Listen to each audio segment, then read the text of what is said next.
Good night. Nice to be here. I've already done my Christian video on the mass readings of today and some of the saints from, I think, May the 13th to the 19th in the same video. So I didn't have to do two separate ones because the first readings were not long today. I'm going to do chapter 3 and maybe 4 because I don't have any need to introduce more than read what is on the back of the book. For those who don't know, this is a book produced by the Maranatha Community and presented to the Houses of Lords and the Commons in London, England, in about the year 2011-2012. And these are the statistics. And I did type up this yellow folder to chapter 11, and there's 20 chapters. And then someone, well, Charles Parker, in fact, very kindly sent me this complete. This is the size of what it is when it went to Parliament. And he sent me one in a font that I can read, whereas the book is very hard on the cataracts on the eyes. But I've got my own folder here, which is only up to chapter 11. So I thought, well, I typed it. It is bigger even than that. So I thought I would continue reading mine till I didn't carry on typing. It was really hard work, and it sunk in my brain a lot more than just reading a book. So what I will do is read the back of the book before I begin. But I will say, in the name of the Father, and of the Son, and of the Holy Spirit, Amen. Holy Michael, Archangel, defend us in this day of battle. Be our safeguard against the wickedness and snares of the devil. May God rebuke him, I humbly pray. And do thou, Prince of the heavenly host, by the power of God, thrust down to hell Satan and all the wicked evil spirits who wander through the world for the ruin of souls. Amen. So the back of this book, which is What on Earth Are We Doing to Our Children?, has comments by the first one, Professor Lord Alton of Liverpool, England. Dietrich Bonhoeffer said that the way a nation treats its children is a test of that nation's right to call itself civilized, while Pope John Paul remarked that a country which kills its children is a nation without hope. In Britain, we kill record numbers of children before birth and deprive them of love and proper care after birth.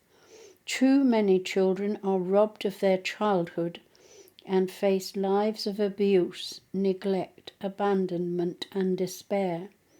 Maranatha's heartbreaking wake-up call should lead us all to reflect more deeply on what it is we permit to happen to our children. And as we're in election year, I felt it appropriate to let you all hear this and then select and ask the people who want to be MPs about the contents of this book and what they're going to do to make things better, because I believe things are worse for our children now, especially when you look at women athletes.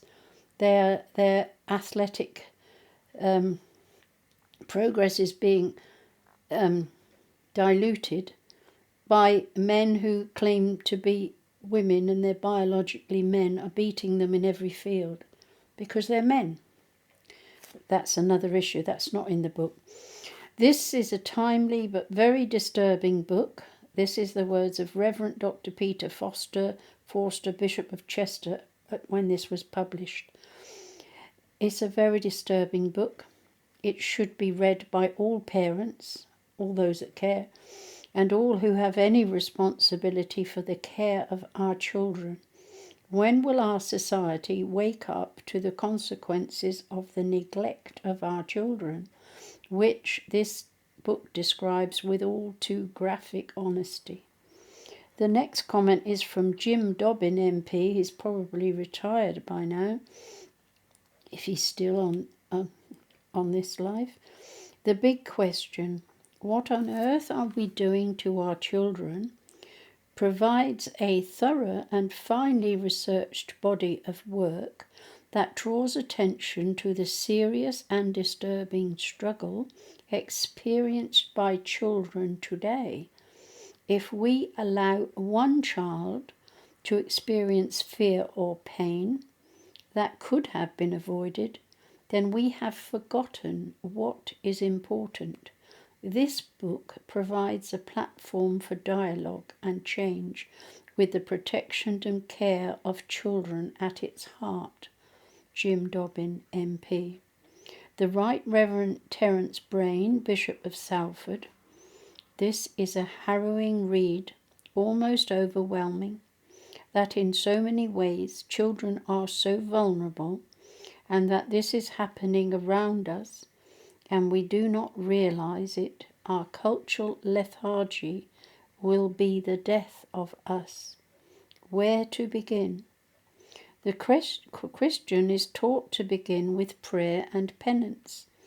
Are we brave enough to start there?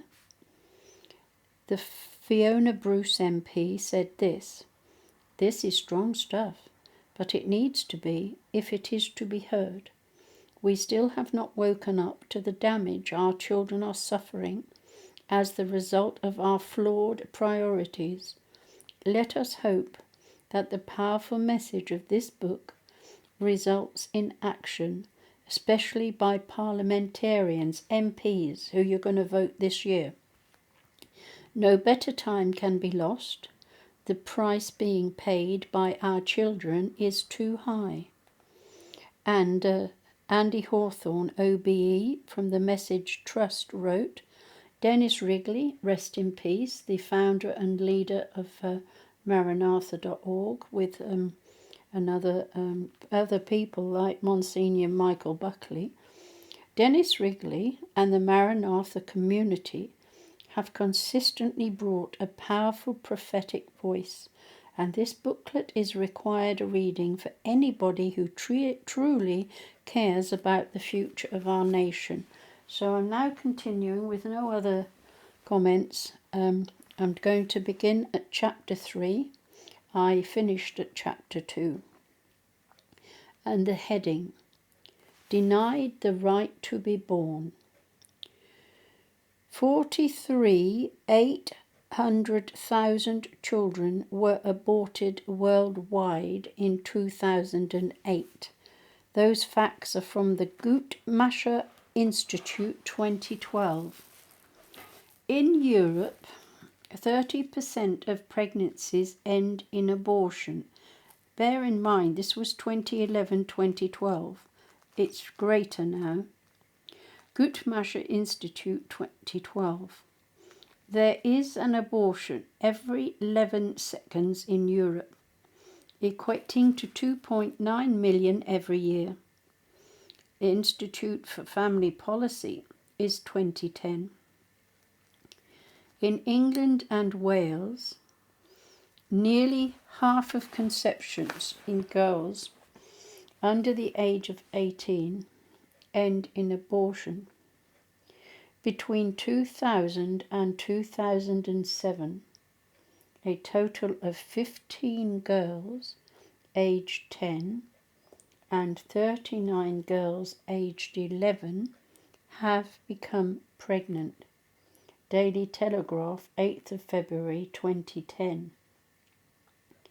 The Department of Health's abortion statistics report that in 2010 there were 189,574 abortions in England and Wales. NHS News, 14th of May 2012, and we're now on the 15th of May 2024. And the figures are higher, but I'm not the one to research it. The destruction of children in the womb has become a well-established worldwide practice. This is despite the fact that nearly half of all abortions worldwide are considered unsafe. Mothers still die in childbirth. There are 31 abortions for every 100 live births worldwide, and this ratio is the highest in Eastern Europe, with 105 abortions for every 100 live births. The Lancet 2007, which is a medical published by the medical profession. In England and Wales, 22% of conceptions ended in abortion. The Office for National Statistics 2008, with 94% of abortions being funded by the NHS, Department of Health 2009. Abortion has become an ever more profitable activity, with 2010 and seeing the UK's first screening on TV of an advertisement for leading abortion provider, while some abortion charities maintain that they make no profit. The simple fact is, unless they carry out abortions, they do not get paid. The Guardian, 19th of May, 2010. For the first time in history, women have had effective control over their ability to reproduce. Remarkably, the trend for repeat abortion has not diminished, and abortion is increasingly being used as a method of contraception. Figures from 2009 showed that the proportion of all abortions that are considered repeat abortions have increased from 30% to 34% since the year 2000. NHS News, 14th of May 2012. More than 1,000 women or girls underwent at least their 5th termination, including 214 on their 6th, 70 on their 7th, and 48 who underwent the procedure for at least the 8th time. Department of Health in 2009. The current UK abortion deadline is 24 weeks gestation, and today is a day when they voted, but I'm not sure what the result is as I'm recording. With the advancing capability of medical science, more and more babies are surviving being delivered before this cut-off point. The confidential inquiry into maternal and child health, 2008, found that these late abortions have led to as many as 66 babies a year being born alive.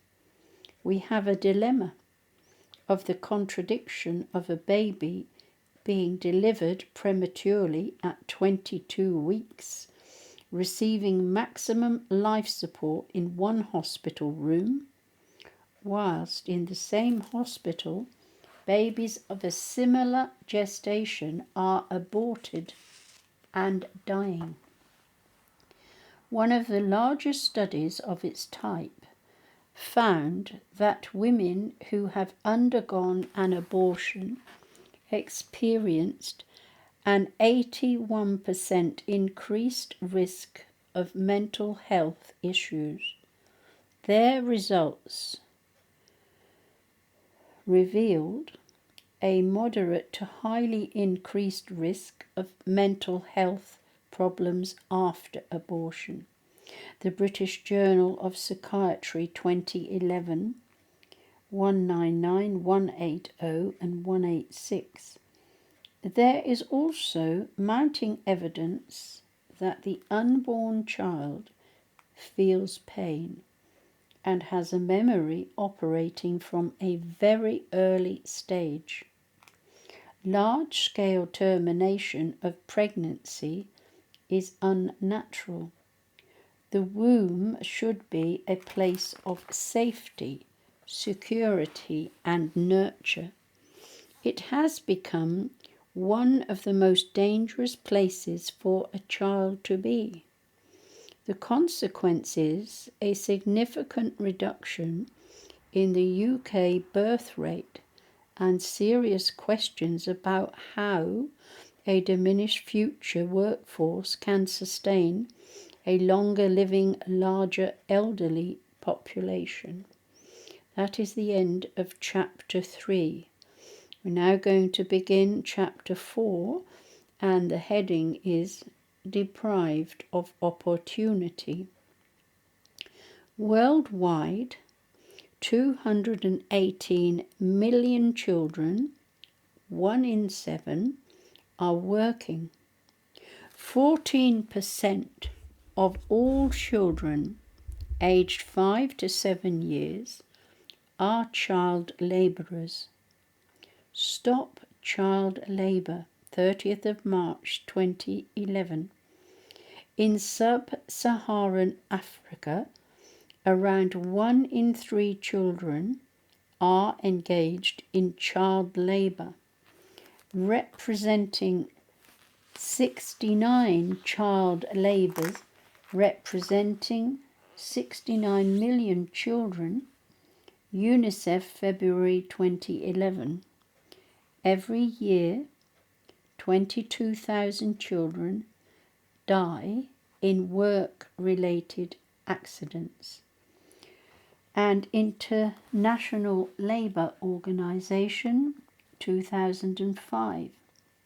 The number of 16 to 24-year-olds not in education, employment or training, NEETs in England, NEETS in England, has reached 938,000. This represents 15.6% of this age group. The Department for Education in 2011. The cost of youth unemployment and inactivity in the UK is 155 million per week. The Prince's Trust, 28th of March 2011. Across the world, children are being deprived of education that would enable them to develop their natural potential. Most often, as this is due to the exploitation of children for cheap labour. However, in the UK, increasing numbers of children and young people are suffering through an educational failure. The greatest abuse of a child's right to dignity is that of poverty. Growing up in poverty has a profound impact upon children's health, education, aspirations, and well-being, limiting the extent to which they can realise their full potential and often trapping them in a lifelong cycle of disadvantage and inequality. UNICEF 2011. Children living in the poorest homes and in rural areas are most likely to be child labourers. They are working in mines, working with chemicals and pesticides, or working with dangerous machines. Child labour hinders a child's education, denying them a way to escape their horrendous situation and build a better future. UNICEF, 30th of March 2011.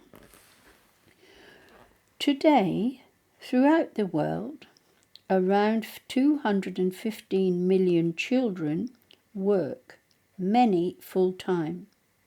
They are denied the chance to be children. More than half of them are exposed to the worst forms of child labour, such as work in hazardous environments, slavery, or other forms of forced labour, illicit activities including drug trafficking and prostitution, as well as involvement in armed conflict. Those facts came from International Labour Organization, 13th of April 2011. Child labourers are cheaper and more malleable than adults. They are much more suited to certain types of work. For example, in carpet making, the handmade carpets are very valuable and expensive. Their small hands are highly sought after by manufacturers. Child workers have a limited working life. As they get older and their health deteriorates, often because of the longer hours spent working in terrible conditions, they are then replaced by younger children. That came from the BBC World Service Children of Conflict 2011. India has one of the highest rates of child labour in the world. They are literally sold for labour for between £5 and £20, and sometimes their own families sell them because of the poverty. Save the Children movements quoted those, 13th of April 2011. In the USA, there's more than 230,000 children. They work in agriculture and 13,000 in sweatshops. There are 2.5 million working children in the developed economies. There are another 2.5 million in transition economies. The International Labour Organization reported that in 2005. The UK is also guilty of exploiting children in the marketplace. Romanian children as young as 9 were found working in freezing cold fields in Worcestershire. BBC News, October 2010. The British arm of international child protection charity ECPAT found that 215 children from 33 different countries were officially identified as having been trafficked into the UK between April 2009 and June 2010. The children were mostly involved in a restaurant and building site labour, but were also forced to work as domestic servants and on cannabis farms. BBC News, 25th of October 2010. This is likely to be much lower than the actual numbers of children involved. The UK's secondary education standards are falling despite an investment of 30 billion. We are facing continual problems in meeting the educational needs of our children. The Programme for International Student Assessment PISA 2011 survey showed that the UK's educational results have fallen. Out of 70 countries, the UK had dropped to 25th place. This is in 2011. 2012.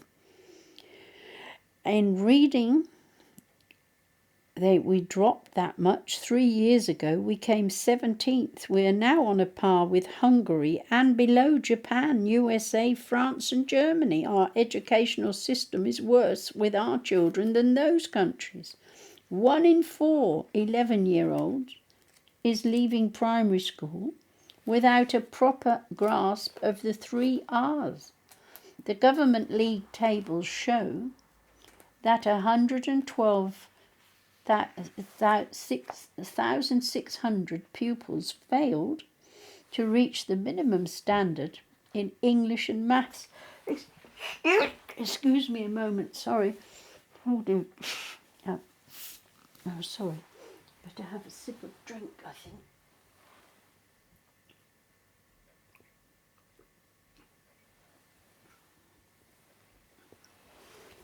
Those were quoted by the Department of Education, December 2010. Britain has become the NEET, N-E-E-T, capital of Western Europe. Almost 1 in 5 18-year-old boys and 1 in 6 girls qualifies as a NEET. The Department for Work and Pensions 2011 found that there are 1.5 million in Britain whom have never worked a day in their lives. Of these, 600,000 were under the age of 25, all for lack of education. Research from the Prince's Trust research in 2010 suggests that young people who are NEET, N-E-E-T, are less happy and confident in all aspects of life than those in work, education, or training. A significant number regularly feel isolated, unloved, down, and depressed. NEETs are more than twice as likely to feel they have nothing to look forward to in life. They also feel less valued by the people around them and are likely to claim they have lost their way in life. Additionally, 35% of NEETs have felt suicidal. The sense of hopelessness of this lost generation is a very real thing. The cost of youth unemployment goes beyond the financial and becomes a major social issue, with NEETs more likely to resort to crime through frustration, boredom, and poverty. The rise in the NEET figures puts the community more at risk from crime by disaffected young people without the focus of a job, education, or training. Teenagers are more likely to turn to petty offending. They're also more at risk of falling prey to the false glamour of gangs, drugs, and weapons-related crime. NACRO, 28th of August 2009. The statistics suggest that throughout the world, children and young people are not valued or cared for as they should be. In the UK, we now have a gross population imbalance. As the baby boomers of the post-war years start to draw pension, we are faced with the reality of our lack of investment in the workforce of the next generation, which is far smaller in number because of the abortions. That's the end of chapter 4. I'm going to continue with chapter 5, and the heading is Robbed of Innocence. Nearly 9 out of 10 parents surveyed for the Bailey Review agreed with the statement that these days children are under pressure to grow up too quickly. That's TNS Omnibus Survey 2011. 70% of teenagers viewed online pornography. The Henry J. Kaiser Family Foundation 2012 reports 9 in 10, 91% children aged 5 to 15 live in a household with computer internet access. Ofcom 2011. 43% of 12 to 15-year-olds have computer internet access in their bedroom. Ofcom 2011. The pressure on children to grow up takes two different but related forms. The pressure to take part in a sexualized life before they are ready to do so, and the commercial pressure to consume the vast range of goods and services that are available to children and young people of all ages. Letting the Children Be Children, DFE 2011. The world is saturated by more images today than at any other time in our modern history. Behind each of these images lies the message about expectation, values, and ideals. Women are revered and rewarded for their physical attributes, and both boys and girls are under pressure to emulate polarized gender stereotypes from the younger and younger age. That's Papadopoulos L. Sexual Isolation of Young People, February 2010. Sexual media can encourage girls and young women to see themselves primarily in sexual terms and to equate their worth and appeal within an extremely narrow standard of physical attractiveness. It also teaches young women that they only have value as an object of sexual interest. Their self-image then becomes increasingly sexualized as they measure themselves against distorted portrayals of beauty and desirability. That's from the American Psychological Association in 2007. And it said, when I was 11, I read a teenage magazine for the first time. And that is when it's kind of clicked. There's a confusion here with the typing. Sexual media can encourage girls. I've read that bit. Yes. I should be like this, and that says the Mental Health Foundation 2008. Celebrity worship is endemic in today's society. The role models of children today are media-hungry, fame-addicted celebrities who are valued for their sex appeal and given columns, inches in proportion to how badly they behave. The plastic surgery industry has exploded with the younger and younger people using surgery in the pursuit of the ideal body. The social pressures on our young are significant.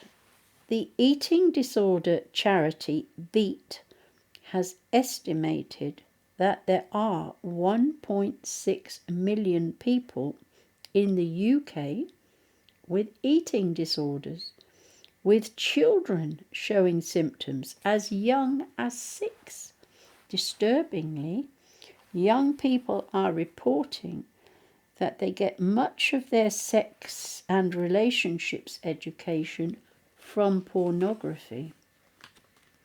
This is primarily via the internet, where it is mostly uncensored and unrestricted.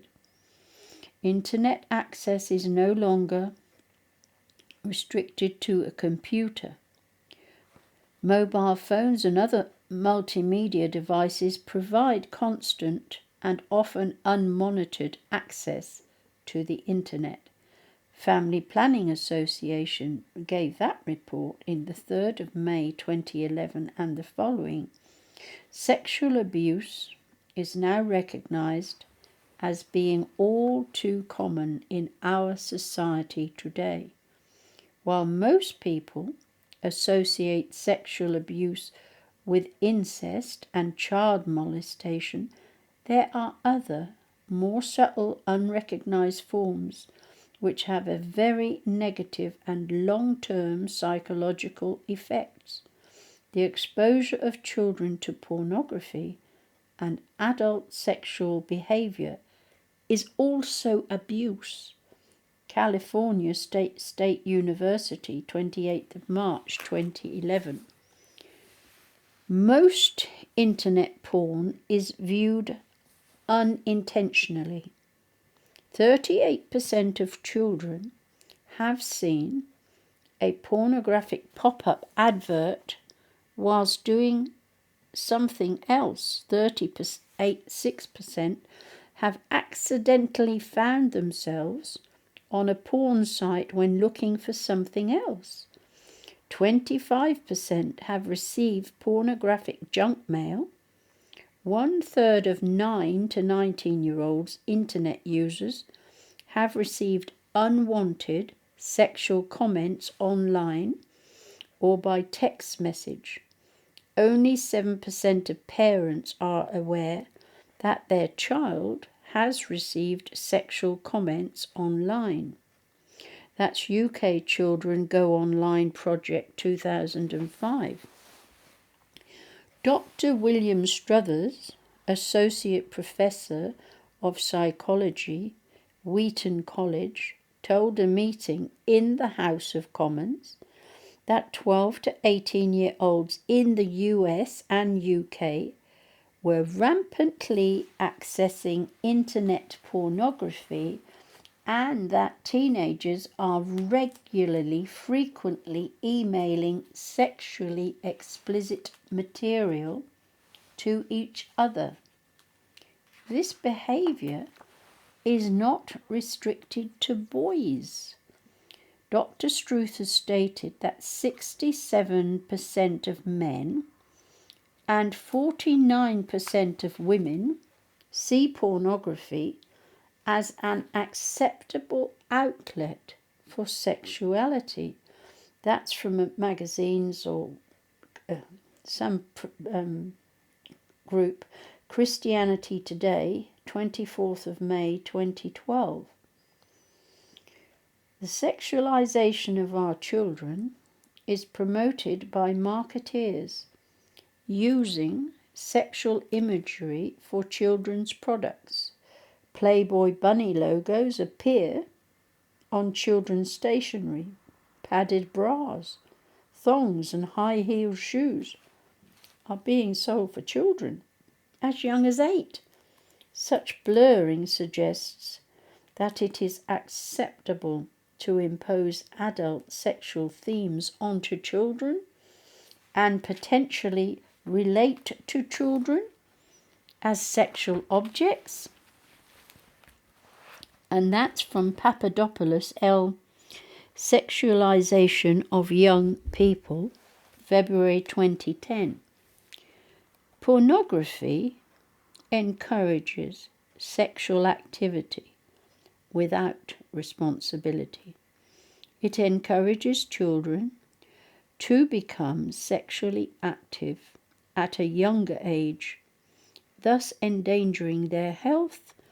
Teen pregnancy rates are soaring and sexually transmitted infections are at an all-time high. Children have to carry the consequences of our neglect with them throughout their lives. ProtectKids.com, 28th of March 2011. The consequence of the use of pornography are now being seen in the behaviour of young children. In a study of Canadian teenagers with an average age of 14, there was a strong link between boys who frequently used pornography and their agreement with the idea that it is acceptable to hold a girl down and force her to have sex. Exposure to pornography may also increase a child's own vulnerability to sexual abuse and exploitation. Some adult perpetrators use pornography as a calculated tactic to undermine children's abilities to evade or escape sexual abuse. Pornography shows sex in unrealistic ways and neglects intimacy and romance. Most pornography is sexist, and some is based on and eroticizes violence. That was from Child Abuse Review, Volume 18, 384 to 400, 2009. The following is disturbing, so if anyone's young there, don't let them listen. A boy of 12 has pleaded guilty to raping a 9-year-old girl after watching hardcore pornography online. His own lawyer warned that there is a generation of children growing up with a skewed view on sex. The boy told the police he raped the girl because he wanted to feel grown up after watching pornography online. He had previously had unrestricted access to the web and was able to look freely at sexually explicit material. That was reported in the Daily Mail, 31st of May, the 10th, 2012. Parents are beginning to complain that school is the place where children are first exposed to indecent images. A head teacher of a school in Cornwall asked a social networking site to remove the school's profile after complaints that children as young as 13 years had put soft porn pictures of themselves on it. The Guardian, 30th of January, reported that in 2007. Sex education for our children is becoming more liberal and being introduced at a younger age. Children are being taught with an anything goes attitude. This failing is seriously damaging our young. Local councils are using explicit books that discuss sex in blunt and adult terms to children as young as 5. The primary school's sex and relationships education pack, HIT, HIT UK, includes material for children aged 5 to 11 to learn about its different sexual positions and prostitution. Despite millions of pounds being spent on sex education by successive governments, teen pregnancy is increasing and sexually transmitted infections, STIs, are increasing, with 1 in 10 young people catching a second STI, and within a year of the first diagnosis. Health Protection Agency 2010. Early sexual activity and multiple partners are also associated with pain and suffering from broken relationships, a sense of betrayal and abandonment, confusion about romantic feelings, altered self-esteem, depression, and impaired ability to form healthy, long-term relationships.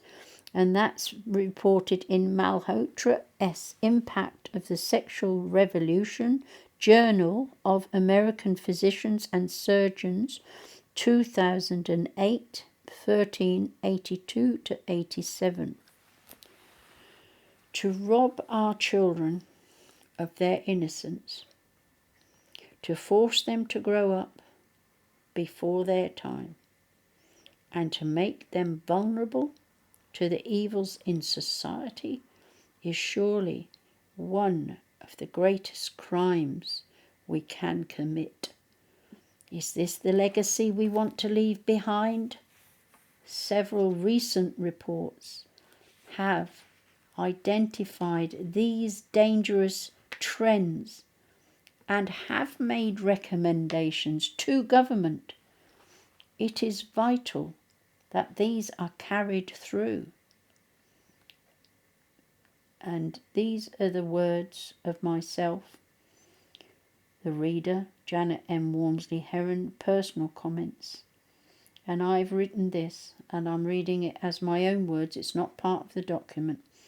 And in April 2024, it is worse now for children, as I'm typing this from 2011, on the 10th of April 2024.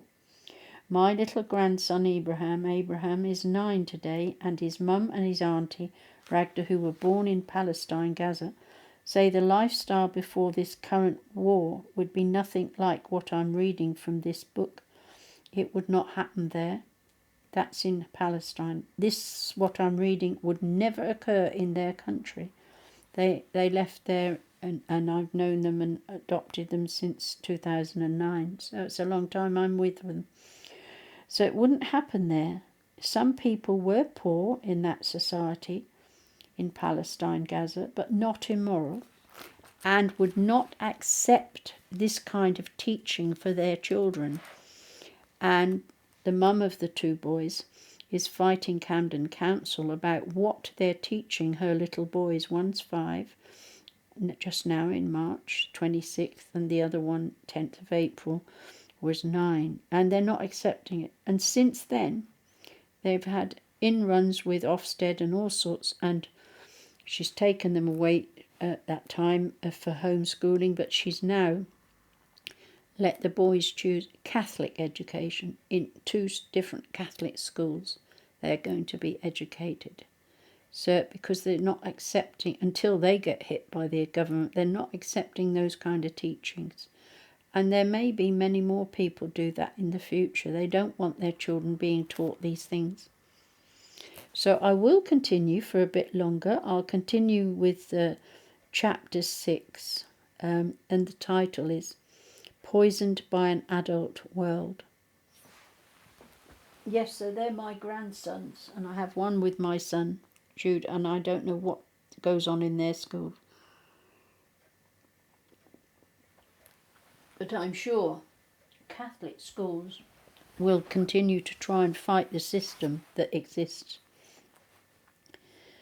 Over the past 10 years, there has been a 67% increase in the number of children born addicted to drugs in the UK, with 1 in 500 babies needing treatment for withdrawal.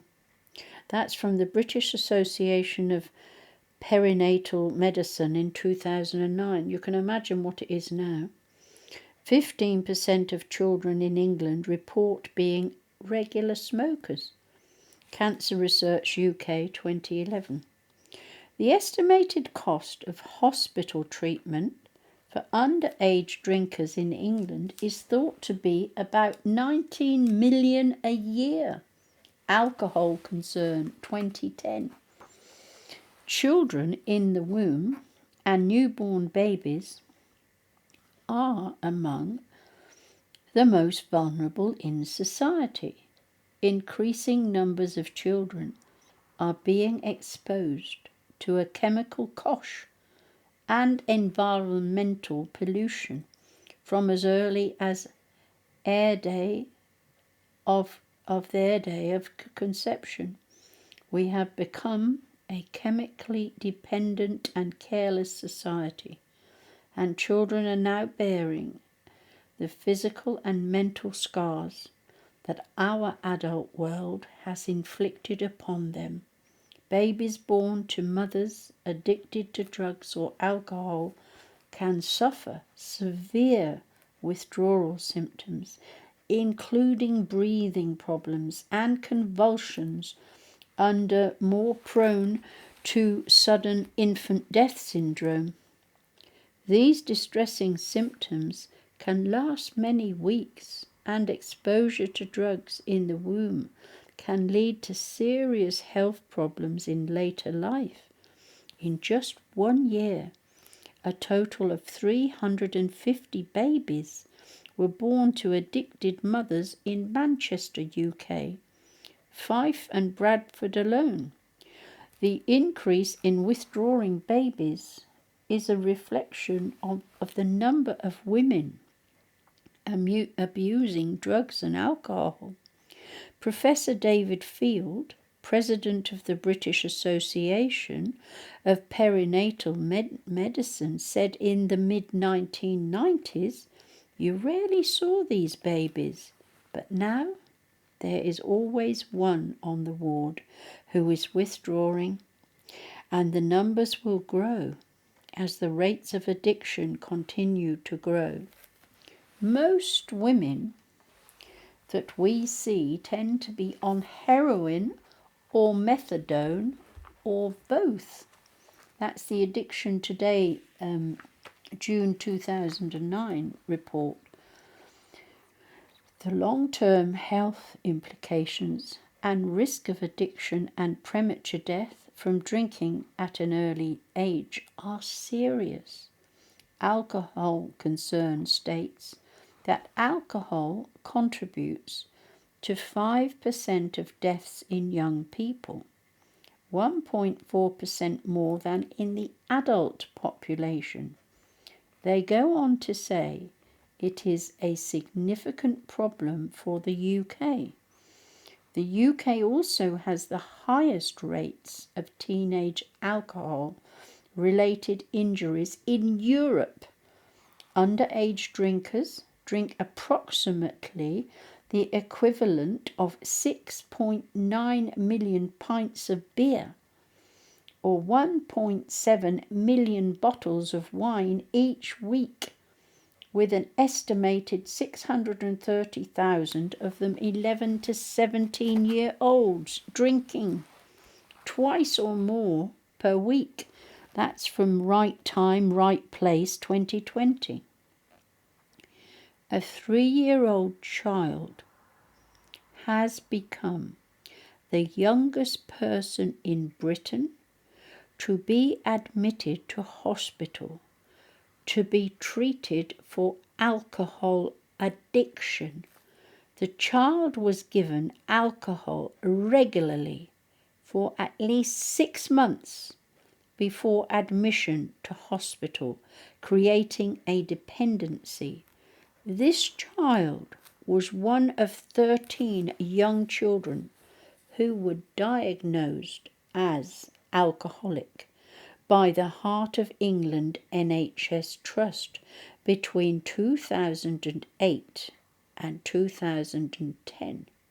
In the same period, 106 teenagers aged 13 to 16 years were also treated for their addiction to alcohol. That was on the Independent 14th of March 2011. Binge drinking has become habitual for many young people in Britain. 21% of pupils interviewed in England aged 11 to 15 years reported drinking alcohol in the week prior to interview, with 56% of them claiming to have drunk alcohol at some point in the past. The average weekly intake of alcohol of these children was around 11.4 units. Statistics on National Health, NHS, reported that in 2007. Smoking remains one of the biggest killers in the UK today. The effects of smoking and the carcinogenic risk are well known. Children are still being exposed to smoking, not just from adults, but are smoking themselves. Smoking in pregnancy is a major problem. The effects of exposure to cigarettes upon the child in the womb are well known and include low birth weight, prematurity, increased risk of miscarriage, stillbirth, and cot death. The effects can last a lifetime, with children being at increased risk of infections, asthma, and chest infections. The NHS now provides midwives who are dedicated to smoking cessation, and that's a heading Smoke Free NHS, 15th of June 2011. Children as young as 10 have been offered shopping vouchers to quit smoking. Children too young legally to buy a pack of cigarettes.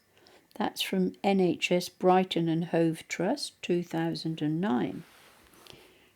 Cancer research found 6% of children aged 11 to 15 years smoked at least one cigarette each week. By the age of 15 years, 15% of children in England report being regular smokers, despite the fact that it is illegal to sell any tobacco product to anyone under 18. There is also evidence that a younger age of smoking initiation increases the risks of lung cancer, regardless of the amount smoked or for how long they smoked for. Cancer Research, 15th of June 2011. The underdeveloped bodies and brains of children are most at risk from industrial chemicals and other unregulated pollutants. Philippe Grandjean, visiting professor at Harvard, said, "The human brain is a precious and vulnerable organ. Even limited damage may have serious consequences. It probably is going to be difficult to set exposure limits, but this is a classical case where there really is a lot at stake. We are talking about the brain, the development of future generations. There will be an enormous cost of not regulating exposure." That was in The Independent, the 8th of November 2006. Smoking, alcohol, and drugs continue to scar our natural life in Great Britain. Social media pressures encourage children to emulate what they see. The pursuit of profit has left very little room for conscience, leaving our children exposed and vulnerable to a toxic environment. I'm going to continue. The next heading is Chapter 7, Poisoned Minds by What They See. This will probably be the last that we'll see. We'll see how it ends. 60% of parents in the UK think that children are able to see inappropriate content before the watershed hour, and 80% of parents thought video games and films easily accessible to children featured too many violent or sexual themes. That's from the Mothers' Union in 2010, so it must be worse now. 14% of 9 to 16-year-olds have seen sexual images on websites. This included 8% of 11 to 16-year-olds who saw images of people having sex or genitals, and 2% who saw violent sexual images. And 32% of all 9 to 16-year-olds who had seen sexual images said they were upset by them. That was EU Kids Online 2012. So nobody took any notice of the parents, because you can't tell me that there's not good parents. There are good parents. But how do they protect their children? Chuck the telly out the window, I would, and monitor the internet. Don't let them watch anything alone. That's a bit difficult, though, when they've got it in their bedroom. I wouldn't let them have it in the bedroom. Sorry about that. But I wouldn't. Then they couldn't see anything that I didn't know they were seeing. 60%, and they can't sleep properly, 60% of people believe that young people self-esteem is damaged by the media's negative coverage of their age group, and 69% agree that violent video games make children more aggressive. Excuse me, I'm sorry. Oh, that's from the Children's Society in 2008. It is estimated that around a third of 8 to 11-year-olds have watched at least one adult movie.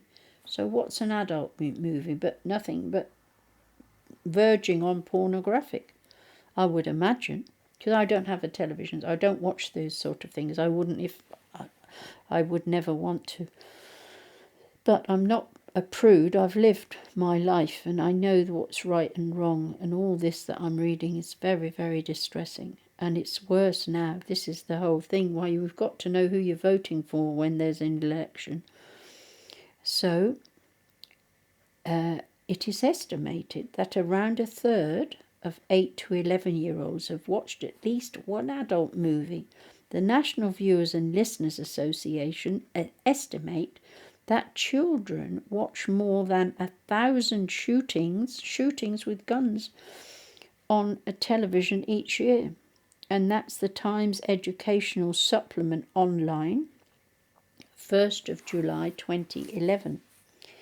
If you came and you found a strange man teaching your kids to punch each other, or was trying to sell them all kinds of products, you would kick him right out of the house. But here you are, you come in and the TV's on and you do not think twice about it. Jerome Singer, Yates Psychology Faculty, 16th of June 2011. Wise words. Traditionally, children were socialised by parents. Well, we did that with ours.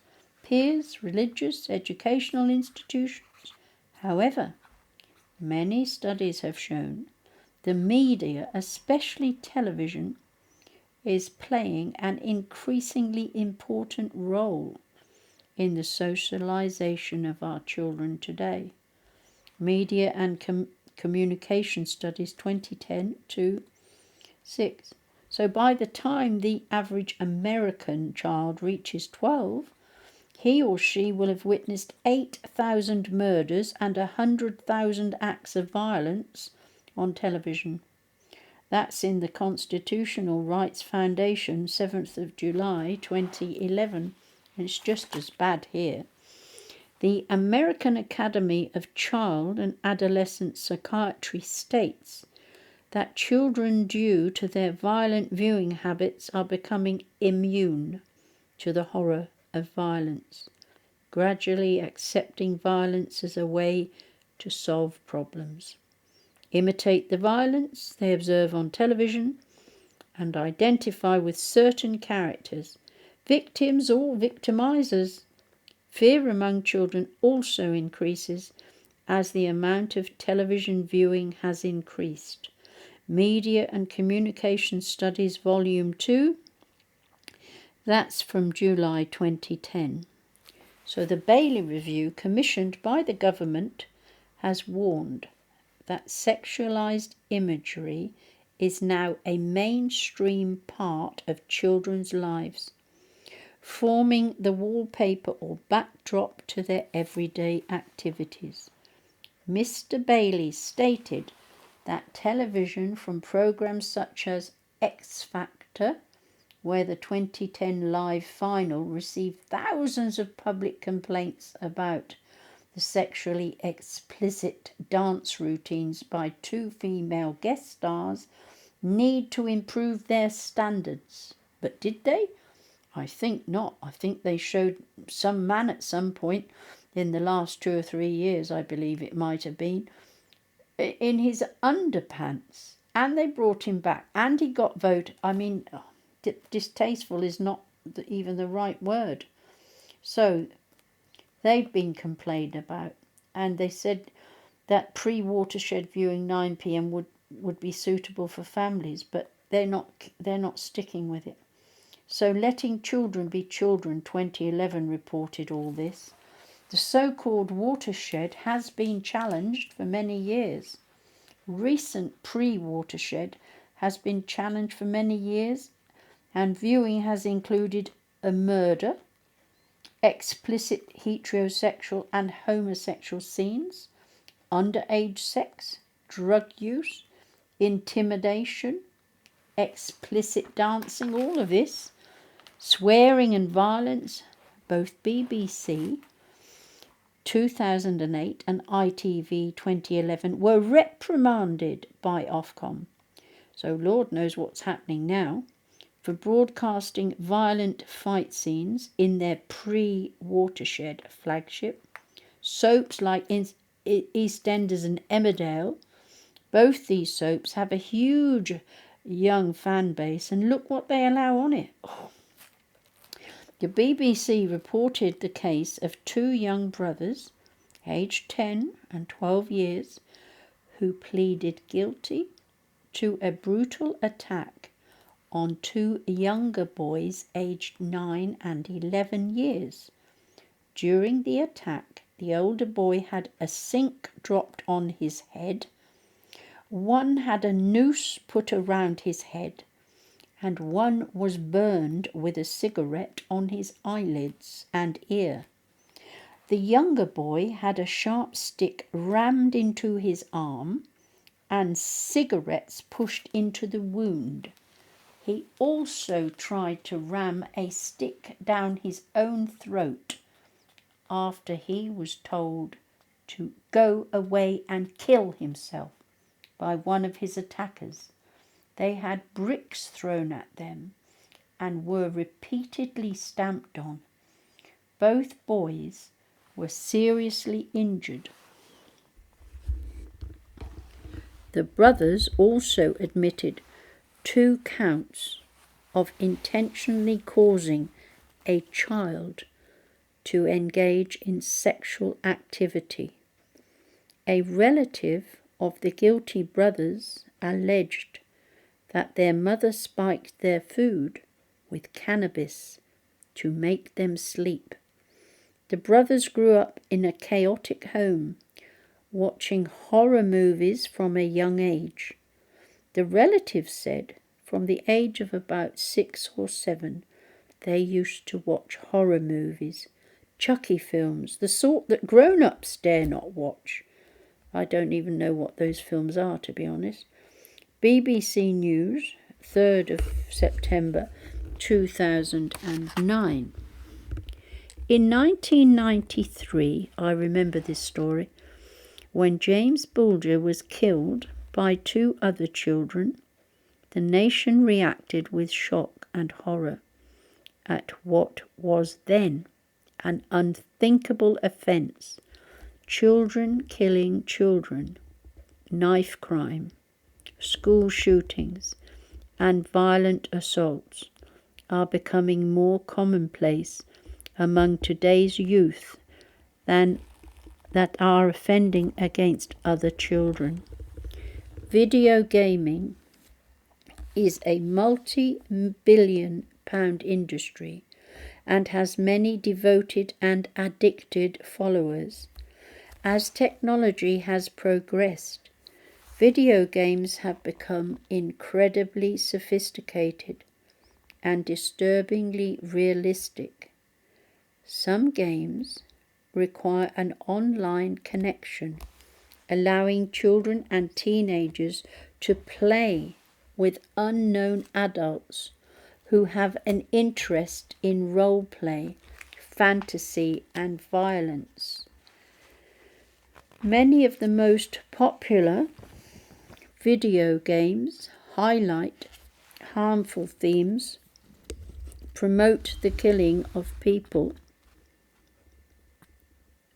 or animals, the use of drugs and alcohol, criminal behavior, disregard for authority and the law, sexual exploitation and violence towards women, racial and sexual stereotyping, bad language, obscenities, and obscene gestures. Some games have even been included scenes of necrophilia, murder, and engaging in the sex industry. Children can become addicted and obsessed with video games, which can create problems for leading to poor social skills, isolation from family, lower educational achievements, exercising less, becoming overweight and aggressive, thoughts and behaviors. American Academy of Child and Adolescent Psychiatry wrote all that report, 16th of June 2011. Since 2001, England has dropped from 3rd place to 19th in an international literacy league.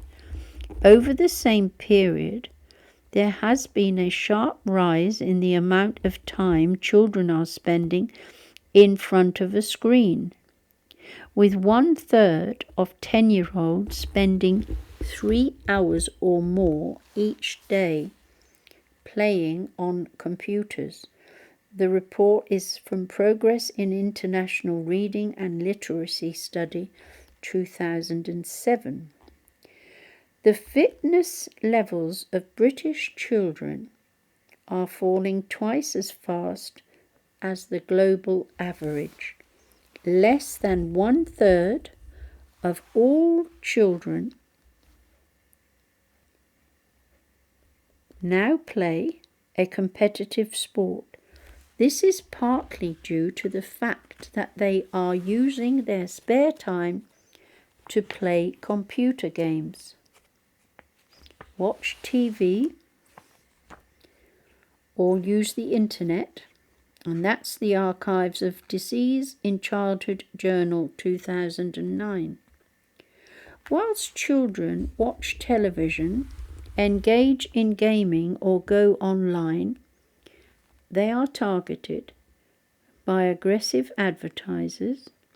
Many advertisements are inappropriate for their age or are aimed at encouraging pester power among children. 1/4 of sites that children frequently use include advertisements that are aimed at adults, including adult subjects such as online dating. Some advertisements have even included pictures of topless women. Fair Game, National Consumer Council, 2007. In research commissioned for the Children's Society, 2008, 89% of adults felt that children are now more materialistic than in past generations, with children themselves saying that they feel under pressure to keep up with the latest trends. 90% of adults said that Christmas advertising aimed to put at children puts pressure on parents to spend more than they can afford. Professor Philip Graham, Professor of Child Psychiatry at the Institute of Child Health in London, believes that commercial pressures may have worrying psychological effects on children. One factor that they may be leading to rising mental health problems is the increasing degree to which children and young people are preoccupied with possessions. The latest in fashionable clothing,